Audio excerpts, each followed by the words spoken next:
All right, GM everyone. It is Ben Jules.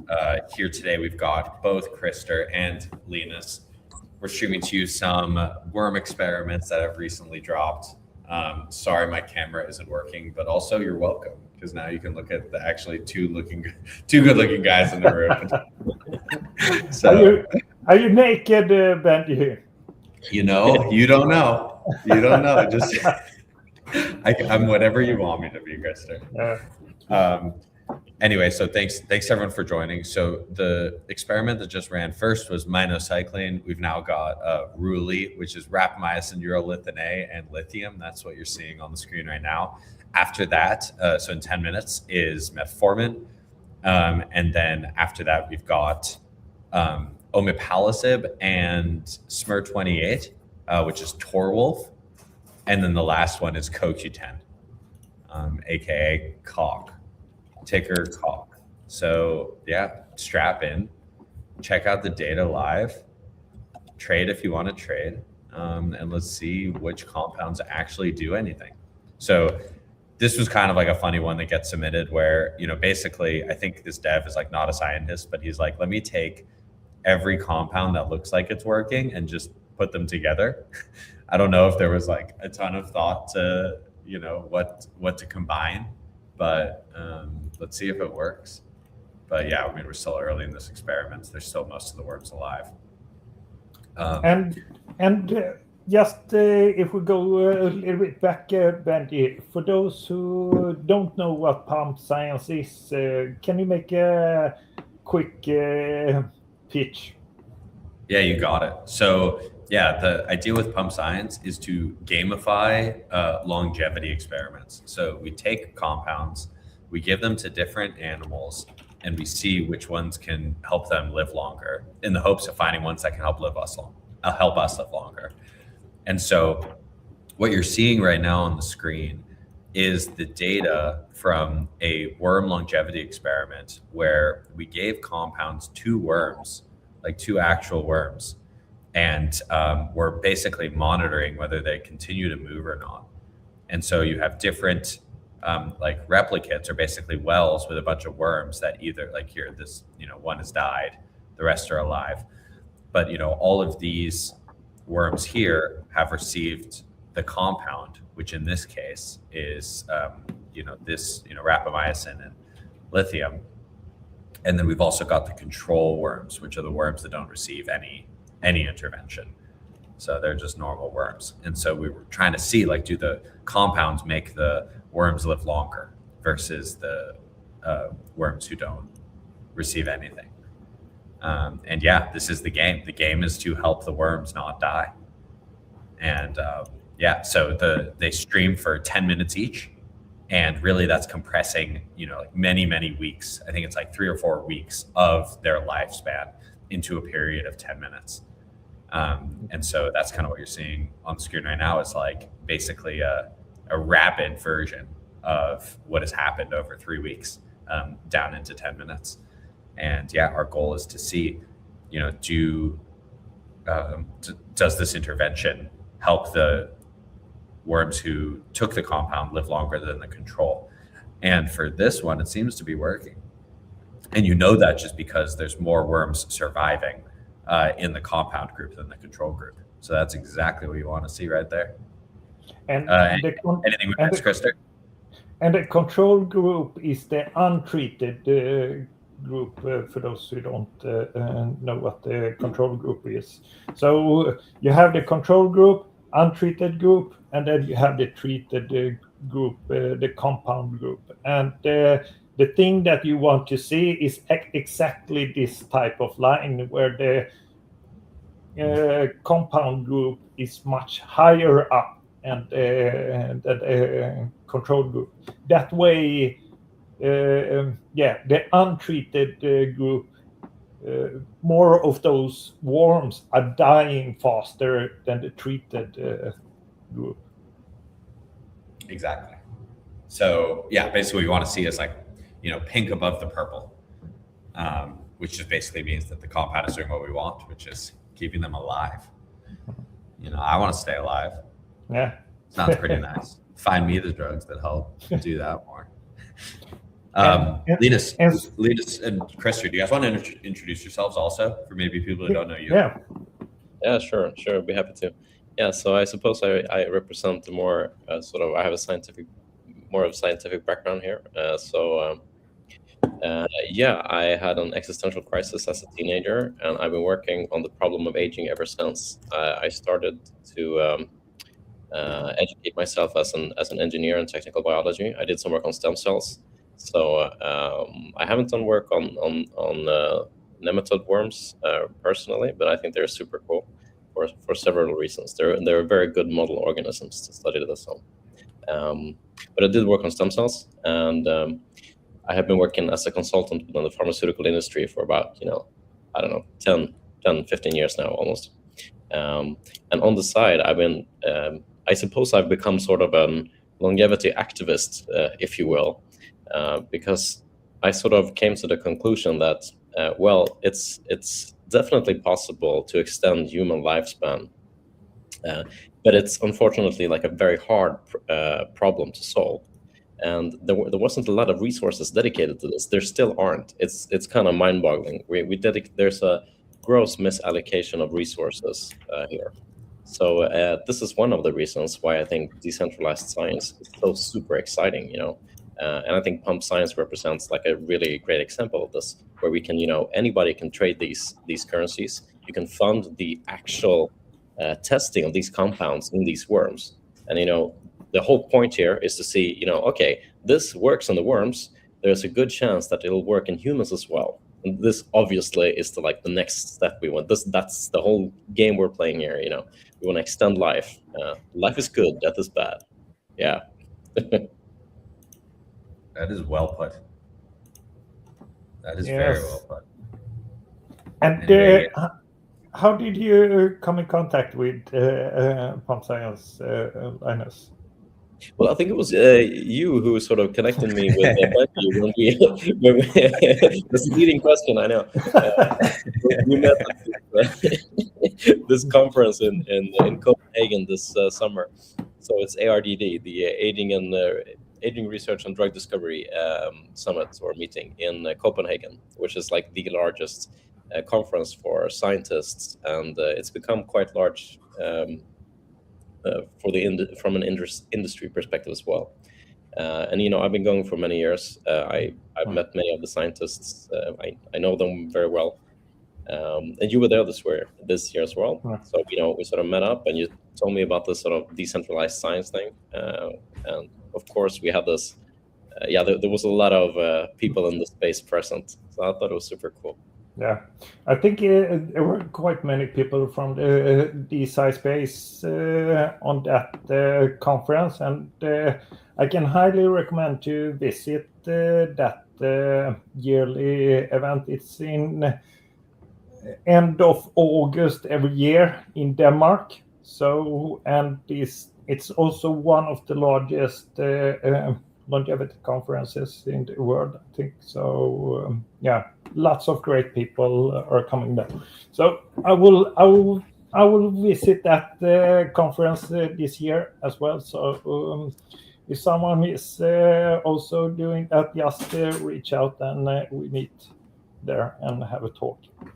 Totally. And it's super fun. Copenhagen is an awesome European city. It's like super beautiful, the architecture. And not to mention, there's an open bar at this conference. So you can have lots of fun, It's not be boring to fight aging, You can have fun at the same time. Yeah. Open bar at the anti-aging conference sounds about right. It's a good job, I'll tell you. Yeah. Okay. This looks Awesome. quite good result here on the combo, right? Yeah, it does. It worked great. 40%. Very solid. That's really good. Really, really good. I think that actually beat rapamycin alone, right? Yeah. I think rapamycin was 32. Yeah. Yeah. Very impressive. What compound beat rapamycin? I think it's rapamycin plus lithium. Okay. I think that is the combo.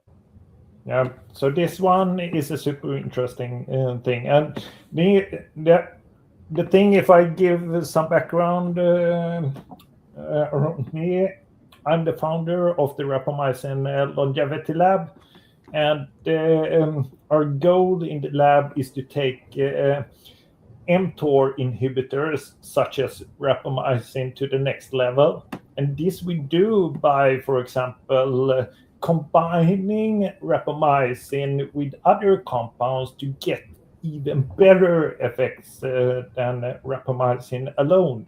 Because currently, rapamycin is one of the best longevity compounds which works in lots of different preclinical species, everything from yeast, worms, flies, mice. We also have some interesting data in primates and also in humans. There exists some limited data. So that compound is like the core of my lab, and yeah, with the combinational therapies, we are trying to really push the boundaries of human longevity and see if we can come closer to the state of radical life extension. So Amazing. Amazing. So, outside of the compounds that you've launched with Pump Science, like what other initiatives does Rapamycin Longevity Lab have going? Yeah, that's a good question. We we have worked with one of the largest mTOR modulator screening projects. So in that project, we're screening 601 mTOR modulators with goal to find better compounds than rapamycin. And the interesting thing there was that this project got fully funded early this year. So we will get that data around May this year. So that is super unique data, which we will provide to the longevity field, and it will be open data so that AI researchers, labs, and companies can build on that data and push the field forward. So Amazing. yeah. So what data is being generated? It's lifespan data mainly, but we also have some data around that we can take around movement and things like that. But yeah, the project is to deliver lifespan data. So that is the main Awesome. goal. And what are all of the model organisms being tested right now? The thing with this project is that we start with worms, where we screen these 601 mTOR modulators, and after that we will take the top hit ones. I don't exactly know yet which one and how many we will take, but then we will go to flies and do a screening there, and after that we will go to mice. I think what you should do, here's my recommendation, is you Yeah. should do a hackathon around all the data, because I feel like there is enough of it to where you could build a model. And so maybe you should basically withhold 20% of the 601 and let people build a model off of the data that you make public. And then, you have prizes for anyone who can predict the last 20% the best. Yeah. And then the reason for that is then you can use that model to predict potentially even better modulators. That's an interesting thing, and I know Linus is doing something around a hackathon, right? Indeed, yeah. We just got funding yesterday for doing a hackathon in Stockholm. So Stockholm is one of the biggest tech hubs in Europe and in the world. Do you have a topic for that hackathon already? We don't. It's quite open. So we could definitely include. We are actively putting together on our list of topics and So we are definitely open for suggestions here. Now this will be in September 11th to 13th of September. It'll be part of a larger thing like the Stockholm Tech Week, which takes place over a whole week. But we will do this over a weekend. Amazing. But let's talk about that later on here, Linus.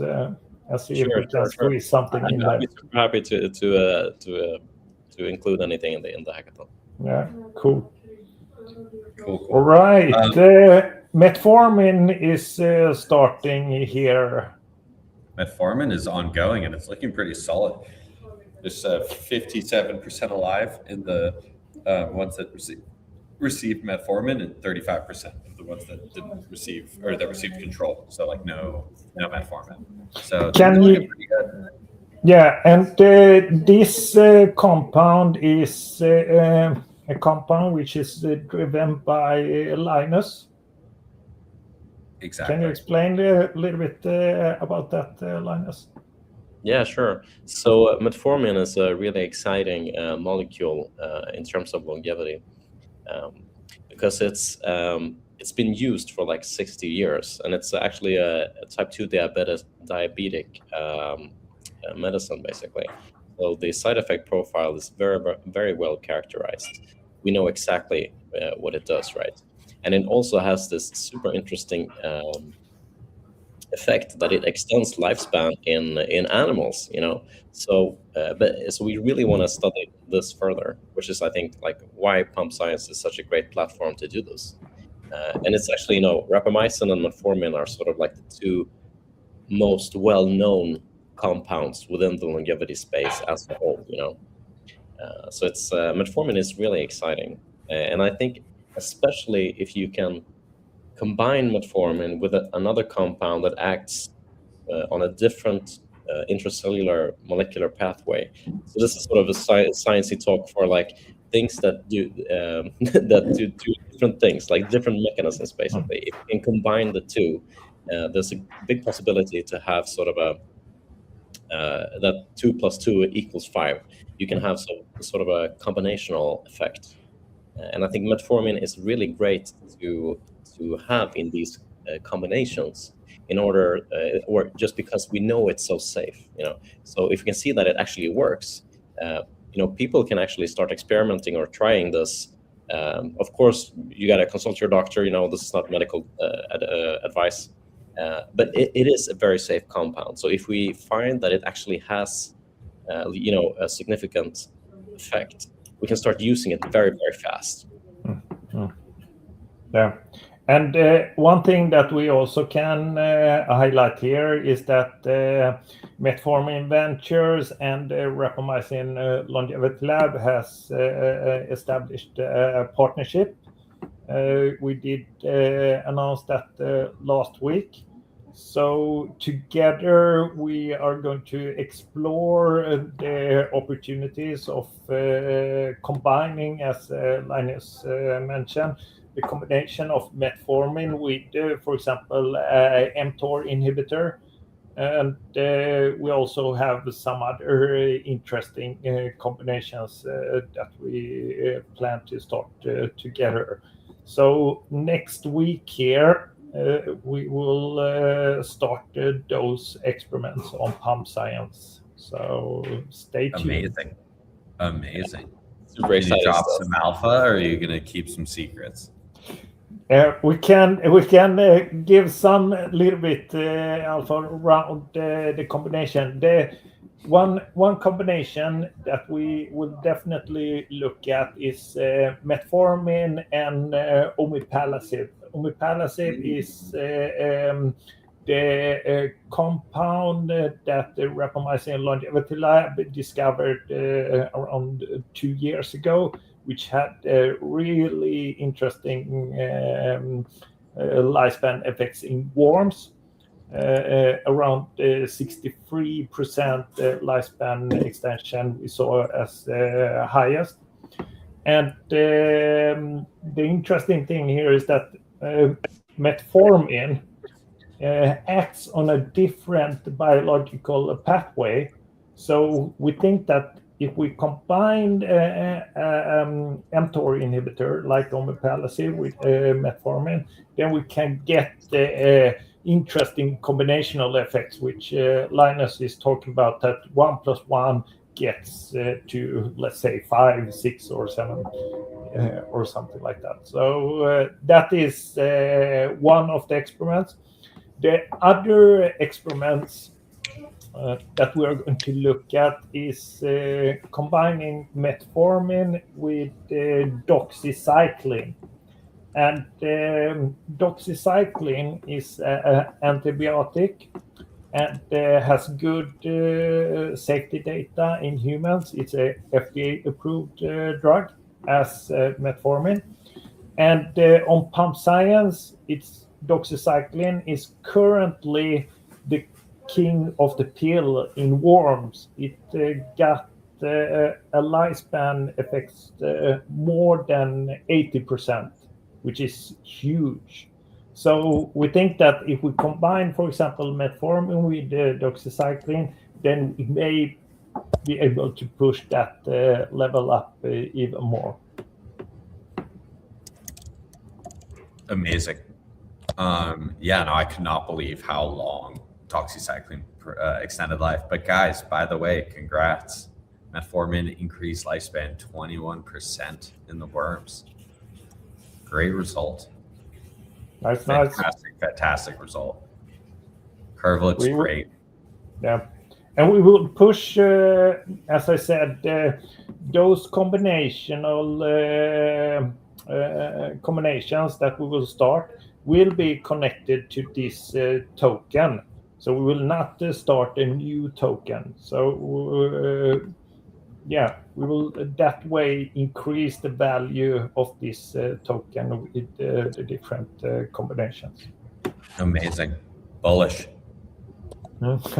Bullish. Yeah. Linus, you happy with this? Yeah, totally. This is this is actually more than I expected. This is a super great start. Totally. And like, for not hitting the mTOR pathway, I think this is incredible result. Indeed. I mean, the mTOR pathway is like really it's like absolutely the most common one, and the one that we like usually target one way or another. So I think, like, of course we want to utilize that, target that, but we also want to do other pathways as well, to get a combinational effect. This is why metformin is so exciting and interesting. That's cool. Amazing. Stuff. And I think one of the interesting parts of that potential combo, which is rapamycin and metformin, is or anything that hits the mTOR pathway, like including omeprazole, is it seems like that rapamycin potentially induces hyperglycemia. I don't know if you've seen this before, but maybe this is obvious to you guys, but I thought it was potentially interesting. But yeah, so anything that hits the mTOR pathway seems to increase blood sugar, and of course metformin combats with high blood sugar. It's a diabetes treatment. So I'm really excited about that combination of metformin plus mTOR inhibitors. Yeah, and the interesting thing there is also that the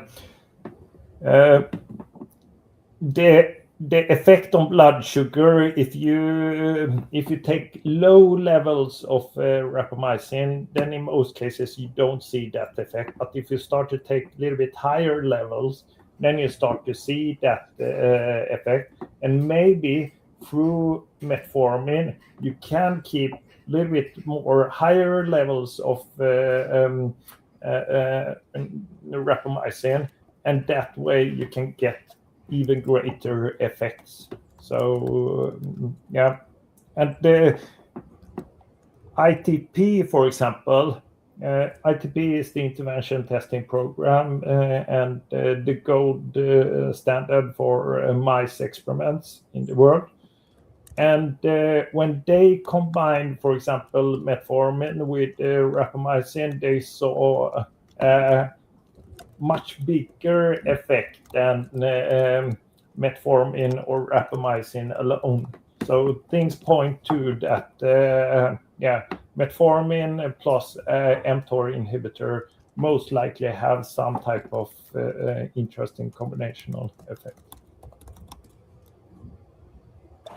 Totally.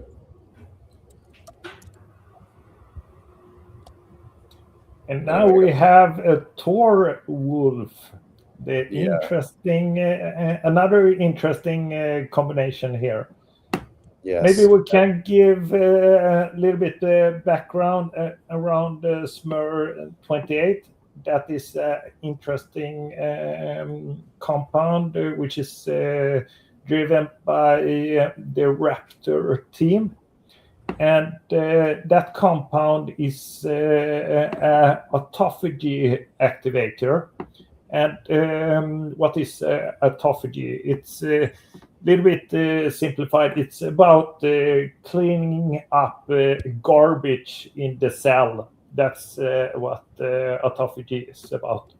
So in this combination, Torwolf is combining autophagy activator with omeprazole, which is mTOR inhibitor. So let's see what type of interesting effect we get here. Yes, I'm currently debugging to make sure that Okay. Yeah. everything is working. It should be. Check again. Yeah, one sec. Give me a sec to fix this. And Linus, you are also driving one other event. You're like the event organizer in Sweden here. I think one great event, world event that you are driving now is around longevity funding. Can you talk a little bit about that? Yeah, sure. Actually, this is super exciting stuff. We just announced it like 2 days ago.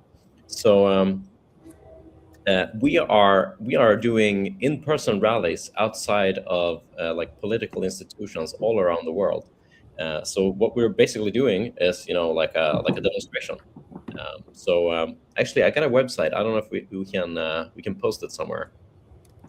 Here, do you want to just share your screen and show? Yeah, sure, I can do that. No problem. Let's see here. Share screen. All right. Okay, cool. So it's called Fund Longevity, and it's exactly what it says. So it's a global rally for life extension. So this is a picture of me and Andre standing outside of the Swedish Parliament here in our capital in Stockholm, and we are going to do this in multiple cities on April 8th. And this is something that anybody can join, because we are doing a live stream as well. So if you happen to be like in a city where we are not in person, you can still join the live stream. And the live stream is going to be super, super cool. We have Aubrey de Grey. We have, some of the leading scientists and industry leaders within this field joining and giving short updates on their work. And they will also give very concrete advice on, like, if you want to do something to actually contribute to stopping aging and make sure that we don't all die, which is the goal here, you will be giving a lot of opportunities to do so. And we have a lot of cities, we have, as you can see here, we have Amsterdam, Berlin, we have Brussels, we have, I'm going to try to pronounce this now, Ljubljana. Where is that? It's in Slovenia, Okay. next to Italy, and of course we have we have London, Madrid, Paris, Rome, all the major capitals, Stockholm and Tel Aviv as well. Tel Aviv we'll see if it's possible to gather outside in that location. Hopefully the geopolitical situation is better. Wow. And we have some featured organizations that we think are doing wonderful work within the space. Of course, Vitalism, the Longevity Biotech Fellowship, Swedish Longevity Cluster is my organization that I founded. Levity Heals, Open Longevity, lots of different great organizations that I think, most people don't, perhaps, they really care about aging, and they want to do something, but they're not sure how they personally can make a meaningful contribution. And, when I started working within longevity, like 20 years ago, it was really hard to know what to do. But today there's a whole ecosystem of, super great organizations that are doing awesome work that you can, contribute. You can actually do something. There aren't a lot of people trying to make a difference here. So you can actually have quite a big impact here. Yeah. And we have lots of people. We're trying to add them as soon as possible. We have Patrick Linden, who's a famous author, and lots of great people. If you're in the space, perhaps you've come across Jose, which is the super epic engineer, economist, futurist. So we have lots of great people. And yeah, I think this is going to be super awesome. We will meet up, and it'll be quite fun. We're sort of designing all these signs. You can see sort of examples on them here. We have 100 different designs. So if you feel it's fun to sort of design signs and write, we want to have people who are really great at making memes. I'm sort of a science guy. I'm not super great at making memes. If you're great at making memes, we would love to have you just create a few memes and work with us. So please reach out to me. Just write to me on LinkedIn or on X or anywhere.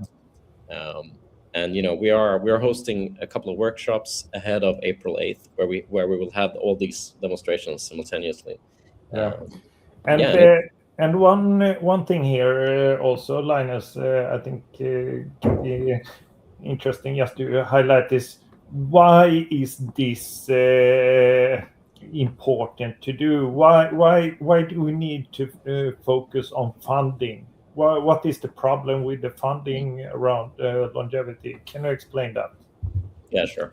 Okay, so this is super important. Look, guys, we are not on track to solve aging within our lifetime. Okay, it may happen, but it's I've been working in this space for 25 years. We have gone from 0 approved aging interventions to 0 approved aging interventions. Okay, and even though we have all these great initiatives and stuff going on, look, we cannot say with a very high probability, 90% probability that we will have solved aging within 10 years or something. That is we are not on track. But the thing is, we know it's possible to stop aging. This is the crazy situation we find ourselves in. And if we made a societal effort, if governments were to actually try to spend some significant amount of resources on basic aging research, funding current startups, and funding this ecosystem. And deregulation is super important, to make the drug discovery or drug approval process much more streamlined, and make it much shorter. And I think the pandemic really showed that this is possible. It doesn't have to take a decade. It could take a year, much shorter. Months. It is possible if we have the will, right? But right now, people are just not aware that this is possible. So we gotta make people aware of this. So we're gonna stand outside of the parliament here in Sweden. We're gonna do it outside of parliament in London, in all these places, and we're gonna get this message across to the politicians. Number one, it is possible to stop aging. It's sort of in climate science, where there is a consensus that it's the greenhouse effect is real. It's sort of the same within the science of aging, that no serious scientists who actually understand these issues say that it is impossible. Now they disagree wildly of when it's will we do this in 20 years or in 100 years? I mean, that's a significant difference there. And there are wild debates about that. But I don't find anybody who says that no, this is completely impossible. They may say, okay, it's practically impossible, but most of them do not consider okay, if we had 1% of GDP, And that's not an unreasonable number. 10% of GDP, that's an unreasonable number. Then we would have to, have maybe like shut down the schools, and that's unacceptable. People won't, that's unreasonable. 1%, that is doable.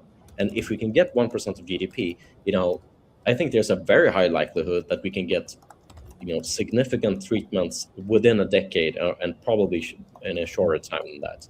And guys, this is very, very important. So we got to get governments sort of on board here. Yeah. And the thing is, I've been speaking to a lot of politicians here in Sweden, in Brussels, and in other places. They just haven't been asked. Okay, people haven't told them. So we just got step one is, okay, maybe try tell them, right? So this is kind of easy, and I think it's going to be so much fun. It's super great, meeting in person and just having fun, waving these signs around, just hanging out, taking a beer after work. I think it's going to be it's going to be super fun. Yeah. So guys, if you live in one of these cities, sign up. Go to the website, check it out. It's going to be super great. Yeah, and also if you're a company or organization, reach out to Linus if you want to support this initiative in some way. And one other thing that I think is also quite nice to highlight is that if we compare, for example, the funding to sick care and to longevity, how is the ratio there, Linus? Yeah, dude, this is crazy. This is like a pet peeve of mine. So the current sort of health system is sometimes sort of ironically characterized as a sick care system, because what happens today is that we don't do anything. We wait until you inevitably get age-related diseases, and then we try to sort of patch up the symptoms. We don't really cure diseases. Now, this is obviously a super stupid way to try to tackle disease, right? What we should do is try to target aging itself at the molecular level in order to prevent age-related diseases from occurring in the first place. Prevention is much, much more efficient than, treating symptoms. But this is currently not the case. We are not doing this in any significant manner in any country in the world. I think US is really like the outlier in a bad respect in this regard, unfortunately. If you see okay, how many percentage points of GDP do the US spend on healthcare, and what are the outcomes? It's terrible. The return on investment here is super crappy. So we really need to start directing significant amount of resources to target aging itself. And I think there's a lot of low-hanging fruit here if you want to try to spin this in a positive light. Because we haven't really tried to do this. We have this sort of sick model system. We view the human body as sort of natural, and it sort of tugs along, and then when something bad happens, we call that a disease. Well, I hate to break it to you, but age-related diseases, they will occur. It's 100%. If you live long, if you don't die in an accident, you will get one or more age-related diseases. It's not a question of if it's a question of when. And also, we know that it's possible to cure this stuff. So we got to change this. Yeah, and one thing I also like to compare this with is that in the past, people were dying of infectious diseases in the early age, 30 or something like that. And if we would have accepted that, okay, people are naturally dying of infectious diseases, that's life. We cannot do anything about it. But then there were researchers who pushed the field forward and found a way to lower the infectious diseases in the big population. And now many people don't die of infectious diseases as they did in the past. So the thing that we want here is to take the next step and see, can we find a solution to eliminate and get rid of the age-related diseases? No one wants to get cancer. No one wants to get a stroke or Alzheimer or cardiovascular disease or something like that. Those diseases we just want to get rid of. So this initiative which Linus is driving here is to fund that research and push the field forward so that we don't die quite a nasty death because I have seen my mother, for example, die because of Alzheimer's, and I saw my father die because of cancer. My uncle died. My best friend died of cancer. So those diseases are quite nasty, and I myself don't want to die of it. I don't want my nearest people to die from it, and no, I don't want anyone to die from it. So let's try to get rid of those Totally. diseases. Totally, man. And this is personal, and it's and it's 100% legitimate to be motivated by that. Hey, I don't want the people I love to age, get sick, suffer, and die. Like, maybe we should try to do something about that. I mean, this is crazy. Of course, we should try to do something about this. Like, I sometimes get a bit frustrated when out and speaking about this. I give a lot of public speeches and talks about this. I'm like, hey guys, maybe we should try to stop this terrible thing that's gonna get us all sick, suffer, and die. Everybody in favor, and try to people start to rationalize why no, but we need aging for the wisdom or whatever. It's gonna be overpopulation. All these myths. All the serious scholars who have actually considered this is okay, geez, it's not gonna be overpopulation.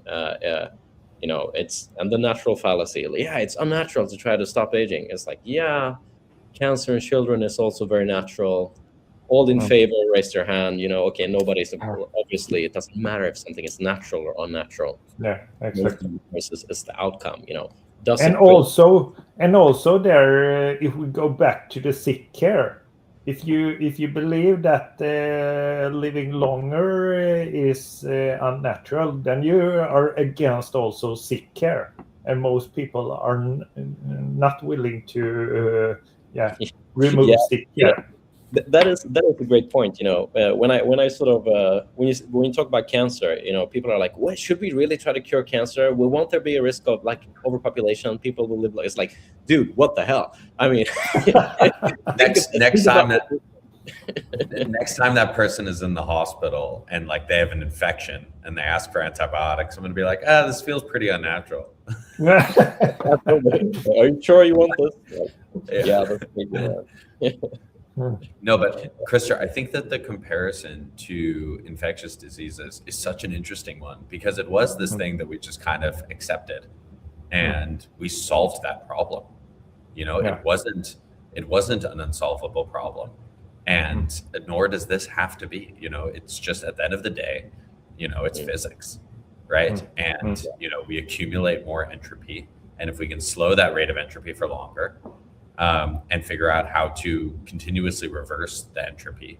How is that impossible? Clearly, if we can make new people as an older person, you can reverse the entropy, right? It might take a lot of energy.